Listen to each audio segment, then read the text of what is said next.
एक समय की बात है जब शीला अपनी ननद जया की शादी की तैयारी में लगी होती है।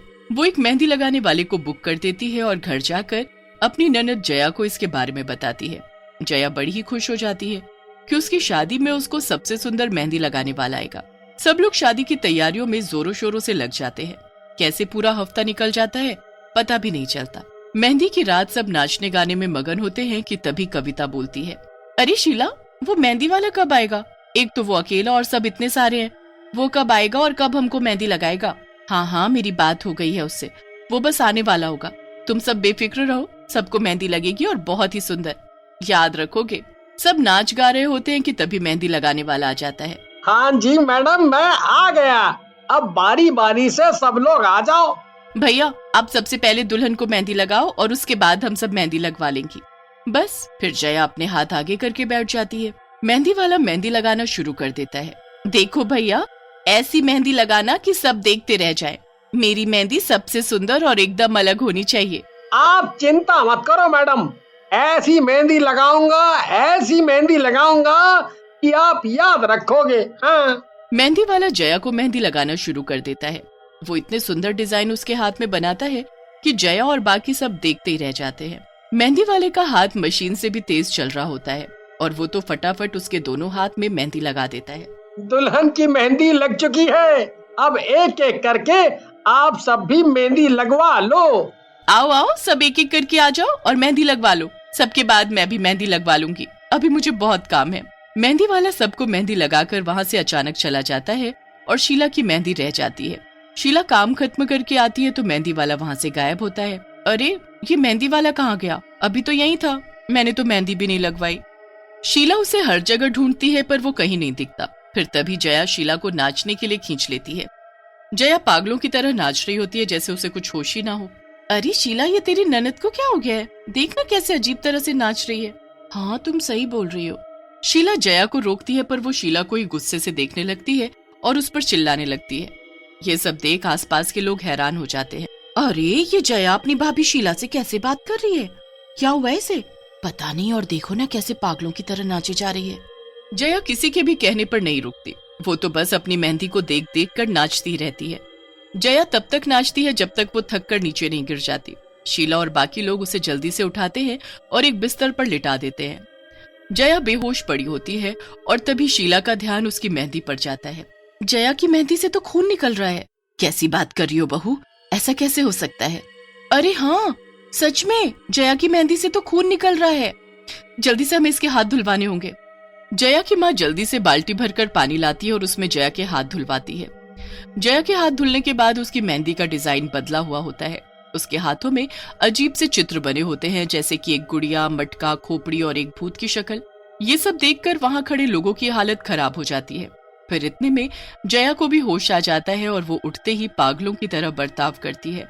मेरी शादी है मेरी शादी है, आज तो मेरी शादी है। मेरे दूल्हे को बुलाओ, जल्दी बुलाओ, मुझे अभी के अभी अपने दूल्हे के पास जाना है। कहाँ चला गया वो? अभी तो यहीं था। जया की हालत बहुत खराब हो जाती है और अगले दिन उसकी शादी होती है, इसलिए सब परेशान हो रहे होते हैं। शीला जल्दी से डॉक्टर को बुलाती है, जो उसे कुछ दवाइयां और नींद का इंजेक्शन देकर चले जाते हैं, पर अभी भी परेशानी दूर नहीं हुई होती है। जया के बाद अब बाकी औरतें भी जया की तरह बर्ताव करने लगती हैं। सबके हाथों से खून बह रहा होता है। बस शीला ही ऐसी होती है जिसके हाथ में मेहंदी नहीं लग पाई होती और वही अपने होश में होती है। मुझे ये सब उस मेहंदी वाले की गड़बड़ लग रही है। ऐसे हाथों और मेहंदी से खून बहना और सबका ऐसे पागल हो जाना, और फिर वो मेहंदी वाला बिना पैसे लिए ही चला गया। भला ऐसे कौन करता है? मुझे उसे अभी के अभी ढूंढना होगा, वरना जया की शादी खतरे में पड़ जाएगी। शीला उसी वक्त अकेली रात में मेहंदी वाले को चुपके से ढूंढने निकल पड़ती है। उसे दूर वो मेहंदी वाला जाता दिखता है और वो उसका पीछा करने लगती है। मेहंदी वाला दूर एक मेहंदी के बगीचे में जाकर रुक जाता है। उसके बाद जब वो पलटता है तो उसका चेहरा देखकर शीला सन्न रह जाती है। वो मेहंदी वाला एक भूत में बदल चुका होता है। हे भगवान, ये मेहंदी वाला तो एक भूत है। मतलब इस भूत की वजह से मेरे घर में ये सब हो रहा है। शीला छुपकर उस भूत को देखने लगती है। वो भूत उस बगीचे से मेहंदी के पत्ते तोड़ने लगता है। उसके बाद वो ढेर सारे पत्ते तोड़कर एक जगह बैठ जाता है। कितनी अच्छी खुशबू आ रही है इस मेहंदी से। अब परसों ये मेहंदी मैं पायल को लगाऊंगा। पायल? कहीं ये उस पायल की बात तो नहीं कर रहा जिसकी शादी 2 दिन बाद है और जो हमारे मोहल्ले में रहती है? हे भगवान, अब मैं क्या करूं? कैसे सब ठीक करूं?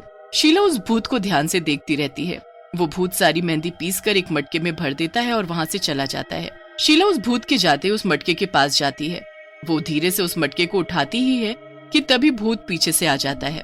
कौन है यहाँ? किसकी हिम्मत हुई मेरे बगीचे में आने की? अरे तू तो वही औरत है जिसके घर कल शादी है। अरे पर अब तो शादी हो ही नहीं पाएगी, है ना? ये शादी जरूर होगी। मैं इस शादी को रुकने नहीं दूंगी। मेरी ननद की और बाकी औरतों की हालत तुम्हारी इस मेहंदी की वजह से हुई है ना, पर मैं सब ठीक कर दूंगी। मेरी ननद की शादी जरूर होगी और कल ही होगी। जिसको एक बार मैं मेहंदी लगा देता हूँ वो औरत पागल होने लगती है और कल तो उसकी हालत और बुरी हो जाएगी। बस देखती जाओ तुम। ऐसा क्या होगा कल? बताओ मुझे। मैं किसी को कुछ नहीं होने दूंगी। मैं तुम्हें अब किसी को मेहंदी नहीं लगाने दूंगी। किसी दूसरी दुल्हन के साथ ऐसा नहीं होने दूंगी। भूत इतना सुनते ही गुस्से में लाल हो जाता है और शीला को उठाकर इतनी जोर से फेंकता है कि वो दूर मेहंदी के बगीचे में जा गिरती है। शीला के सर में इतनी तेज लगती है कि वो उसी वक्त बेहोश हो जाती है। मुझे रोकने वाला कोई नहीं है, कोई नहीं रोक सकता मुझे।